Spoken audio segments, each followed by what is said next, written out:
Monday me does not like Saturday me because I left myself quite the mess.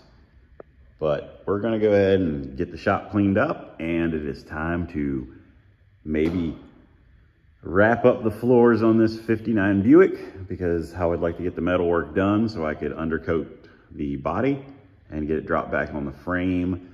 And then I'm gonna do the body work on the frame as the car would be, you know, settled in, and I can gap it and all that. So that's today. Let's get rolling. Got the shop kind of cleaned up. It's clean enough for me right now. I'm in the mood to work today. Because the more work I get done to this kind of stuff during the week, the more time I could spend on my Plymouth. What do we got left to do? Weld up a couple pinholes, weld up some of these seams. Then I'll switch to that side and get that panel, that patch panel done. And that over there is pretty rusty, and there's a little hole I need to fill right there. Oh boy. And then some of the trunk. Can we peek through this hole? Look at that. Some of the trunk needs finished out. Here, let's go to this one. I don't know why I'm doing this. This is an artsy shot, right? You see, I need to cut and butt that, hammer that down, make all that happen, finish that out. And then we can move on to the outside of the body. Little stuff down there. I already put a patch in down there. I put this whole rocker in. I gotta do the other rocker. So there's a little more left to do. Let's get rolling.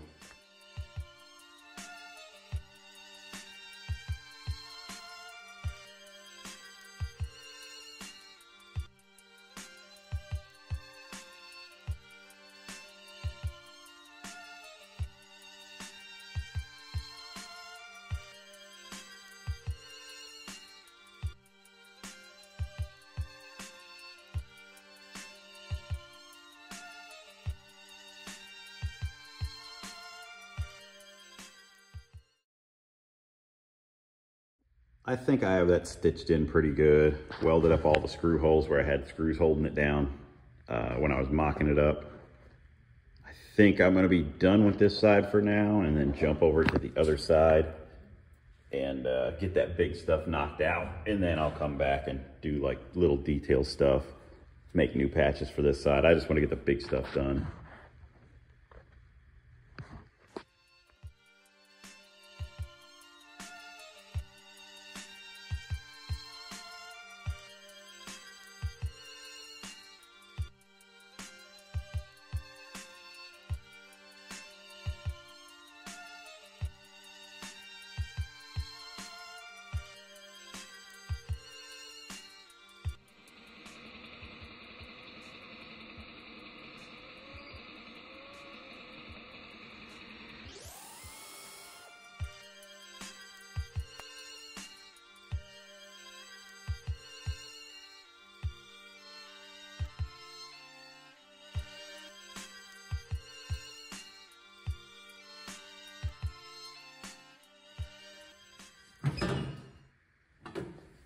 Try to get this bent, get these couple folds in it that I need.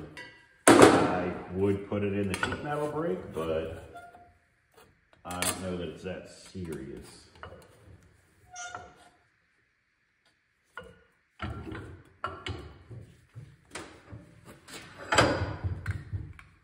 It's not really a sharp bend right here, so I should be able to just push it over for the most part. And it's just floor stuff, so no matter what, it's gonna be good enough.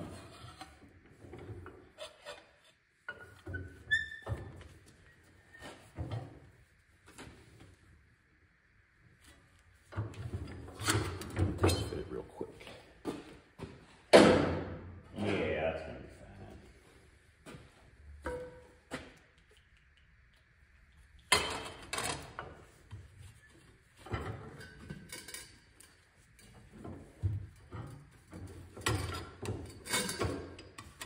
I'll brute force it into place.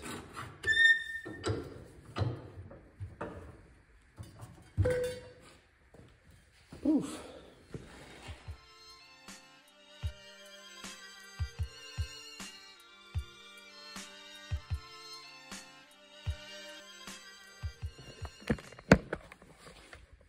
that came out just fine.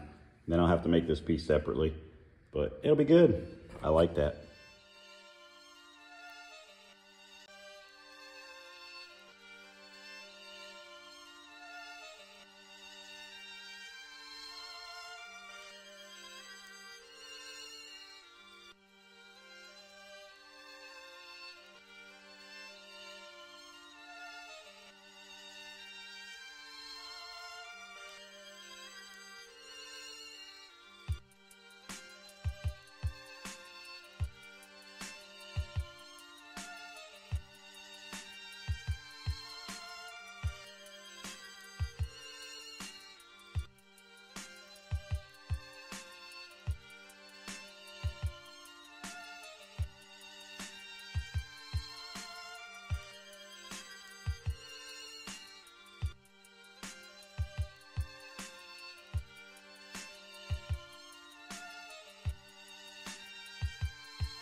I hammered a little piece on my vise. Lay that over. I'm just going to overlap it a little bit. Got to clean up the metal first and then weld it in.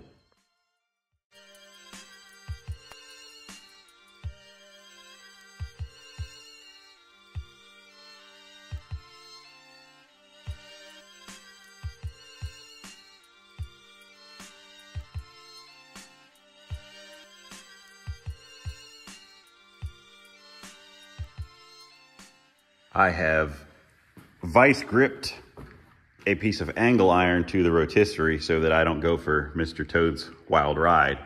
I've never been much of a theme park person, not about to start now. So that way I got my little boosty steps. I can climb up in this thing like a boat or a tank or something and get to this rear floor pan easier so I can sit in here and do this. It's going to be probably the most complex, other than the trunk, but I already did that. So this is going to be the most complex piece I got to make. I want to be able to climb in here and work over top of it. But first thing I got to do is cut that support out of my way. The package tray support here.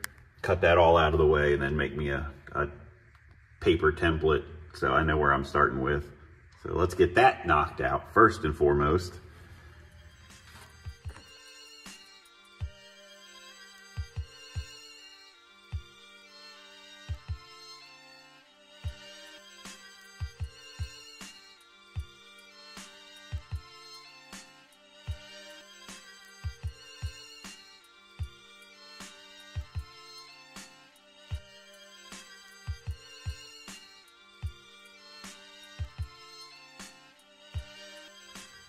The way that I make my patterns for stuff like this, it's not super technical.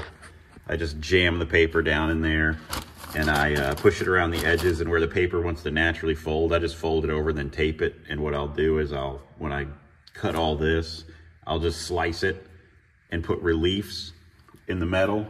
You can see back here, and then when you fold it up, you just weld it together, butt weld it together, and it makes it one solid piece. Again, it's not super technical, it's not super nice, but for stuff like this, when you want to make it good and strong, but not super show-car-y, it just works best for me to try to make it out of one piece and hammer it in there. So yeah, like I said, I just cut her. Ugh, these scissors are covered in metal dust. I wonder how that happened. Just cut around my pattern. Doesn't have to be perfect because it's just metal. You'd rather it be a little over than under, obviously. Just slice it up here. I'm gonna have to make a couple different pieces, but if I can make the majority of it in one piece, then that's the best way to do it. Even if this doesn't work, I can just smash a piece down in the bottom, just that main piece, and then build up on the edges from there, and it'll be okay. This is how I did all the other floors, and it worked out pretty good.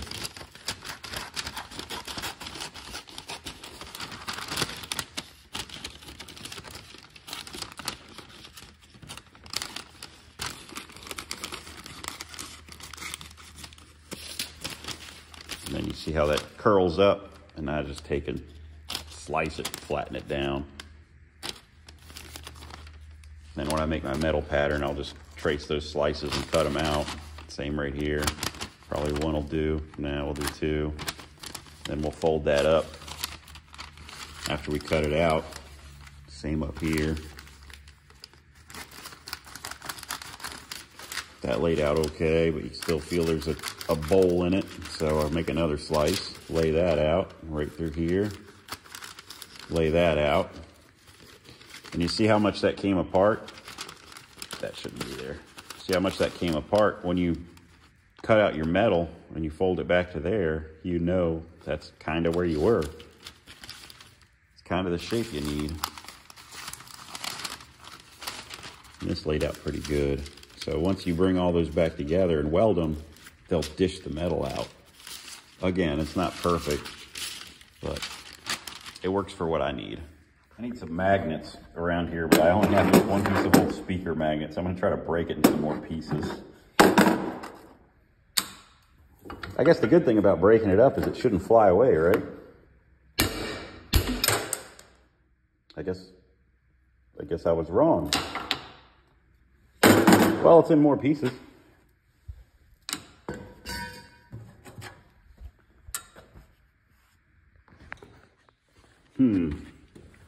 I think it's given Snoopy, right? Is it given Snoopy? Maybe like something like that.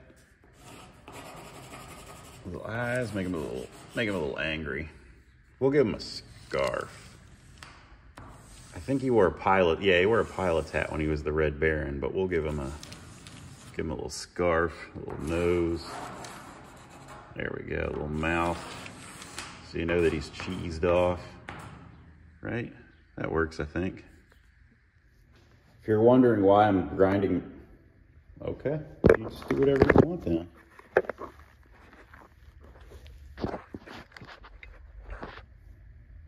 Good enough. If you're wondering why I'm grinding my metal before I cut or mark it, if you don't, the oil on the metal will destroy a Sharpie immediately and make it useless. So that's kind of what I always do. You can wipe them off with thinner or brake cleaner or something too, but I feel like that doesn't do as good of a job.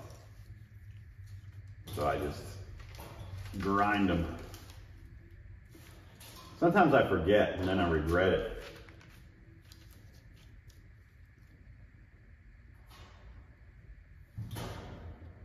Then it doesn't, you can't really draw on it with the Sharpie.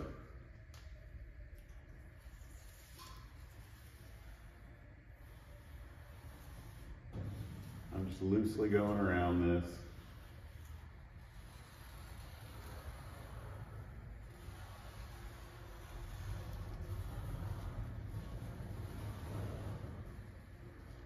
And I'll go back and add my cuts.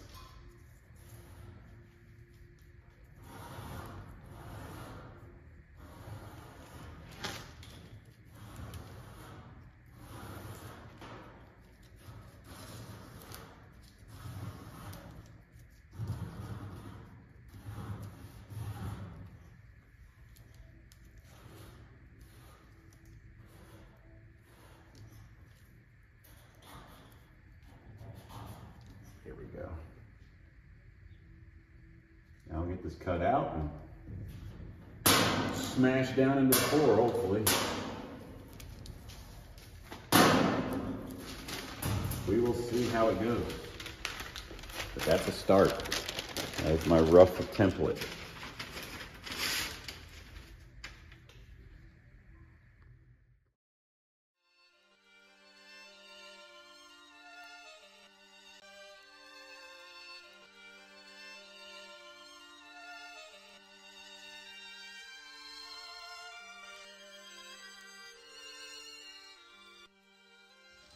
So we got Snoopy dropped in here, and I can see basically where the bottom of the cuts are.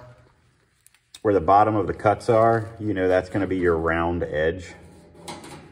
So I'm gonna take a hammer and lay it on the floor probably, or on my little piece of anvil. And I'm gonna hammer that down so it's got a little bit of a fold to it, especially right in here. I can see how it comes up sharp. That's where that nose is. So I need that to come up sharp. Like right in here. Same down here. I need a curve here. And that should do. We'll make it work. I've got it pretty close. So now what I've got to do is gently massage it in the corners, which is going to be kind of tough to do with one hand, but we'll get a little start here.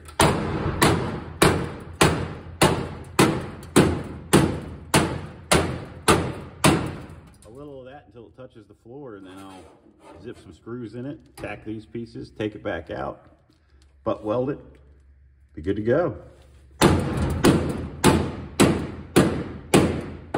It's like art. All right, so all I got to do now is zap a couple screws in here, probably make these pieces to fill in where I cut, because I guess I cut too much. Oops. Zap it down around the corners. And then I'll build these pieces, tack them to this while this is all in here. Same here, I'll make this piece from here down, and probably this piece separately. And then I'll tack it to that. And then I'll unscrew it all, pull it out, weld it up as much as I can, cut all the rust out from underneath of here, then drop in my new pan and overlap it just a little bit, just because it's easier. And that will be this piece, hopefully. Don't remember where my welding ground is hooked up at, if it's hooked up at all. One way to find out, I reckon.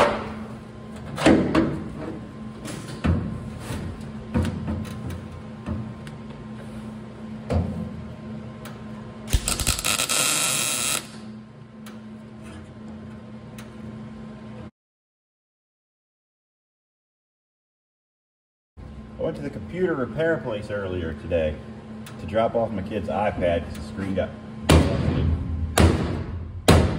The kid in there was talking about how he's got an old car too. I was like, oh, cool, you know, what is it? All I remember, it was a 1999 something or other. I think my brain stopped working after he said that. Not that it's not an old car, just that it is an old car.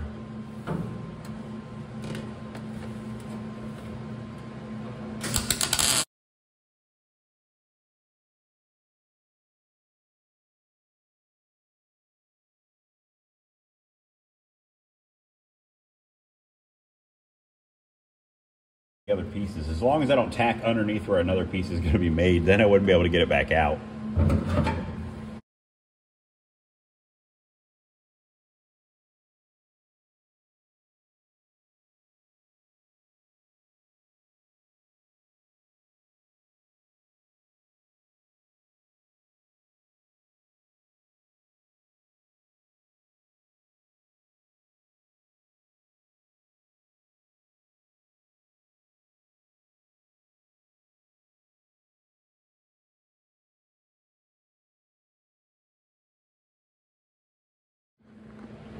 This mess right here, it's gonna be okay, but oh man, it looks bad right now, I know.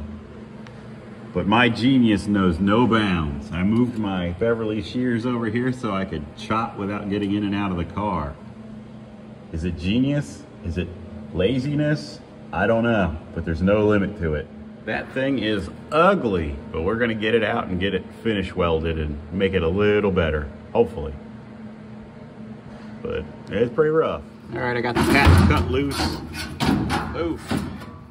See what we're working with underneath and what we have on top here now. It looks terrible, I know. See all these little pieces it's made out of? I'm gonna clean all this up, butt weld it, grind it, and make it beautiful. Let's go ahead and do that.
All right, I got it beat down in there and tacked in. Yes, it looks very ugly, especially on camera. It's not that bad, really. I'll get some of that cut and butt where it needs to be later, but I broke my last cutting disc, so we're done with this for now. From underneath, you can see how much overlap I have. You can see these are the tack welds, so that's the edge of the panel that I made. So it's about maybe an inch of overlap, but I can come in and trim this out. I could even cut and butt the entire thing if I want. I just think since it's all been sandblasted and pretty rust free, that little bit of overlap in the floor pans is not gonna hurt this thing, especially once it's all seam sealed. Again, you know, the factory overlaps everything under the floors anyway. So on an outside panel, I wouldn't do it, but on the floors, on a car like this, I don't think there's any harm in it.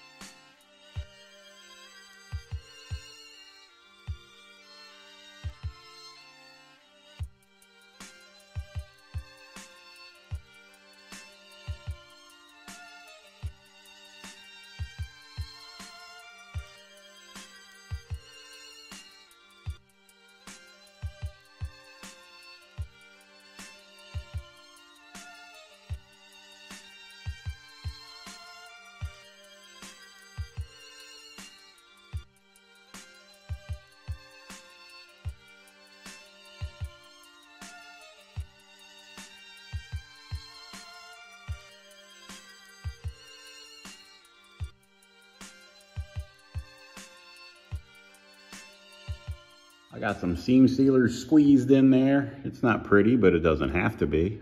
That first tube was stiff. I assume it was drying out. It must have been old, but I just bought it this morning. I'll wait for this to dry and then I'll hit it with some paint. I'll be done with the top side of the floor inside the car. All right, so I'm gonna jump the gun a little bit on painting these floors. I should probably do some more work underneath first, but I'm gonna have to do that next week, and I really want a resolution to this video because I feel like I never have good stopping points for most of my stuff. So this time, I wanna have a stopping point. Almost a before and after. So I'm gonna pop open some of this cheap Rust-Oleum from the hardware store. It's always worked fine for me. I've used it on quite a few things. It's way cheaper than the POR stuff. Cover's nice, dries reasonably quick.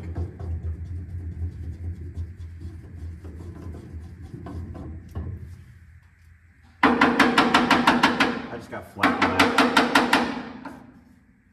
Flat black will do it for me.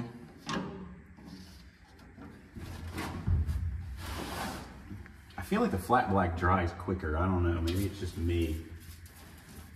But I'm just gonna pick a break point. I'm gonna do, there's a line under here. I'm gonna paint from there down and from here over.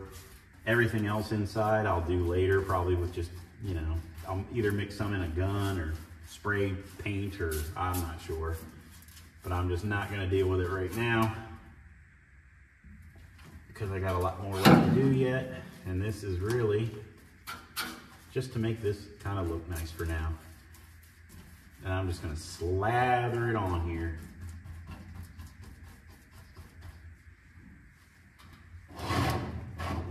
There we go.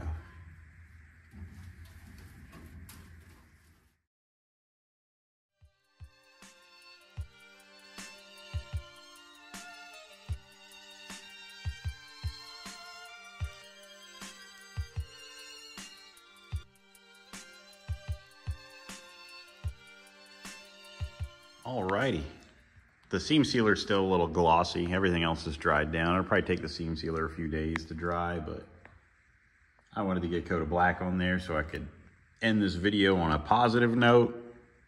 But it's way better than it was before. Way less Swiss cheese. So next week I'll do the whole bottom of the car, and then I'll be able to get the car back on the frame, hopefully. So I was checking my analytics on YouTube, and apparently the videos with less time lapse and more talking do better because I guess it's more engaging and people want to kind of like hang out, which is what I want too. I just thought that the time lapse was what more people would prefer, you know, just to watch the work and less yapping, but I guess that's not the case. People want a little bit of both, maybe a little more yapping on my end, which I can handle that.